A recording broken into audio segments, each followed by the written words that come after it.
ಶುಭ ಸಂಜೆ ಎಲ್ರಿಗೂ.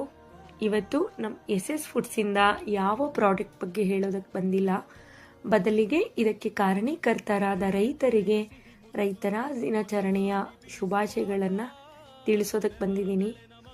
ನಾನು ಕೂಡ ಒಂದು ರೈತ ಕುಟುಂಬದ ಮಗಳಾಗಿ, ಸೊಸೆಯಾಗಿ ನನ್ನ ಅಣ್ಣಂದಿರಿಗೂ ಹಾಗೂ ನನ್ನ ಎಲ್ಲ ಅನ್ನದಾತರಿಗೂ ಹೃದಯ ತುಂಬಿ ಹೇಳ್ತಾ ಇದ್ದೀನಿ, ರೈತ ದಿನಾಚರಣೆಯ ಶುಭಾಶಯಗಳು.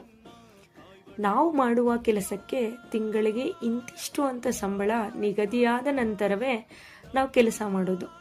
ಆದರೆ ಒಬ್ಬ ರೈತ ತಾನು ಬೆಳೆಯುವ ಬೆಳೆಗೆ ಬೆಲೆ ಸಿಗುವುದೋ ಇಲ್ವೋ ಗೊತ್ತಿಲ್ಲ, ಆದರೆ ತಮ್ಮ ಕಾಯಕವನ್ನು ಬಿಡದೆ ಮಳೆ ಹೆಚ್ಚಾದರೂ ಸಮಸ್ಯೆ, ಕಡಿಮೆಯಾದರೂ ಸಮಸ್ಯೆ, ಹೇಗೋ ಹಾಗೂ ಹೀಗೂ ಒಂದಷ್ಟು ಬೆಳೆ ಬಂದರೆ ಅದಕ್ಕೆ ತಕ್ಕ ಬೆಲೆ ಸಿಕ್ಕರೆ ಸರಿ, ಇಲ್ಲ ಅವ್ರ ಕಷ್ಟ ಅವರಿಗೆ ಗೊತ್ತು.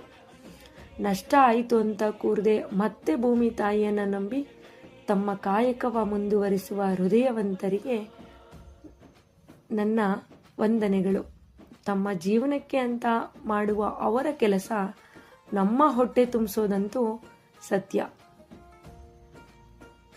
ಇಂತಹ ರೈತರ ಬಗ್ಗೆ ನಮ್ಮ ಮನೆಯವರು ಬರೆದಿರುವಂತಹ ಒಂದು ಕವನದ ಒಂದು ಸಣ್ಣ ತುಣುಕನ್ನು ನಿಮ್ಮ ಜೊತೆ ಶೇರ್ ಮಾಡಬೇಕು ಅಂತ ಇದ್ದೀನಿ.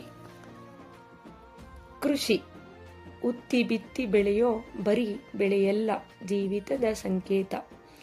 ಪ್ರತಿ ಹನಿ ಬೆವರಿನಲ್ಲೂ ಜೀವಿಗಳ ಜೀವನ ಉಂಟು. ಹಸಿರು ಉಸಿರಿನ ನಂಟು, ಕಾಯಕವೇ ಕೈಲಾಸ ಅಂದವನು ಬಸವ. ಅದ ನಡೆದು ತೋರಿದವ ಈ ನಮ್ಮ ಕೃಷಿಕ. ಮಳೆ ಇರಲಿ ಬಿಸಿಲಿರಲಿ, ಮುಳ್ಳಿರಲಿ ಕಲ್ಲಿರಲಿ, ಬತ್ತದೆ ಬಾಡದೆ ನೋಯದೆ ನಲಿವಿನಲ್ಲಿ ಮುನ್ನುಗ್ಗುವ ಈ ಹೃದಯವಂತರಿಗೆ ಹೃದಯದಿಂದ ವಂದನೆಗಳು.